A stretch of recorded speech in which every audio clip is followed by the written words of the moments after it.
Crow and the Pitcher. In a dry, hot forest, there lived a clever black crow named Carl. Carl had shiny feathers and bright eyes. He was known as the smartest bird in the forest. One very hot summer, the forest had no rain for many days. All the small streams and ponds dried up. The animals in the forest were very thirsty. They had to walk far to find water. Carl the crow was thirsty too. He flew high in the sky looking for water. He looked and looked, but he couldn't find any. Carl was getting tired and more thirsty. After flying for a long time, Carl saw a small house at the edge of the forest. In the garden of the house, he saw something that made him very happy. It was a tall pitcher. Carl flew down to the pitcher. He hoped there was water inside. He landed next to the pitcher and looked inside. Yes, there was water in the pitcher. Carl was so happy. He opened his beak wide to drink the water. But there was a problem. The water was at the bottom of the pitcher. Pitcher was too tall and narrow.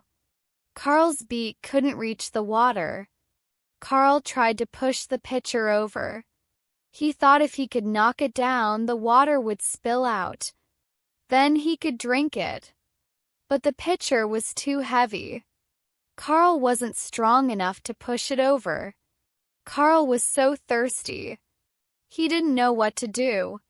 He hopped around the pitcher, trying to think of a way to get the water. He was getting more thirsty every minute. Then Carl had an idea. He saw some small pebbles on the ground near the pitcher.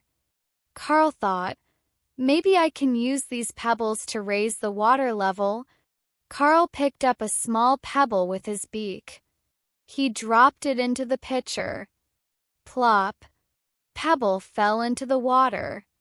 Carl looked inside the pitcher. The water level went up a tiny bit. Carl was excited. His idea was working. He quickly flew around, picking up more pebbles. One by one, he dropped them into the pitcher. Plop, plop, plop. It was hard work. Pebbles were small, and Carl had to make many trips. Sometimes he dropped pebbles on the way to the pitcher. But Carl didn't give up. He kept working. Through a long time, Carl looked into the pitcher again. The water level was much higher now, but it still wasn't high enough for him to reach. Carl was tired, but he knew he had to keep trying. Carl found bigger pebbles. These were harder to carry, but they made the water level rise faster. Carl worked and worked. He was very tired and thirsty, but he didn't stop. Finally, after dropping many pebbles into the pitcher, Carl looked inside again. The water was near the top. Carl's heart beat fast with excitement. He put his beak into the pitcher. Success! Carl could reach the water now. He drank and drank. Cool water felt so good. Carl had never tasted anything so delicious. After drinking his fill, Carl sat on the edge of the pitcher. He was very proud of himself. He had solved a big problem all by himself. Just then, a rabbit hopped into the garden. The rabbit looked very thirsty. Saw Carl sitting on the pitcher and asked, "Hello, Mr. Crow. Is there any water in that pitcher?" Carl smiled and said, "Yes, there is. And there's enough for both of us. Come and have a drink." The rabbit was surprised. It asked, "But how did you get the water? The pitcher is so tall." Carl explained how he used the pebbles to raise the water level. The rabbit was amazed. It said, "Wow, Mr. Crow. You are so clever. I would never have thought of that."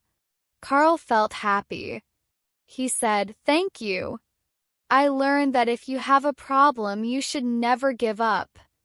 Keep thinking and trying, and you'll find a solution." The rabbit drank some water too, thanked Carl for sharing.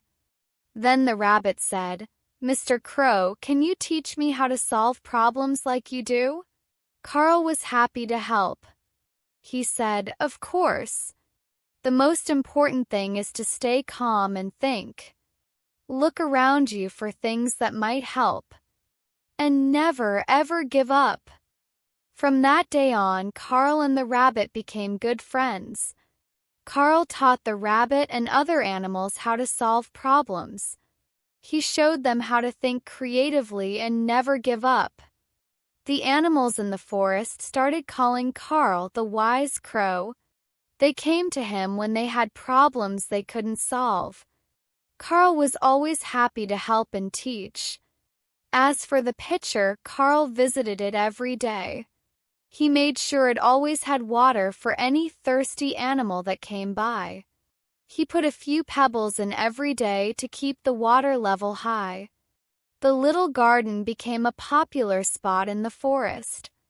Animals would come to drink water and listen to Carl's wise words. They all learned valuable lessons about patience, creativity, and perseverance.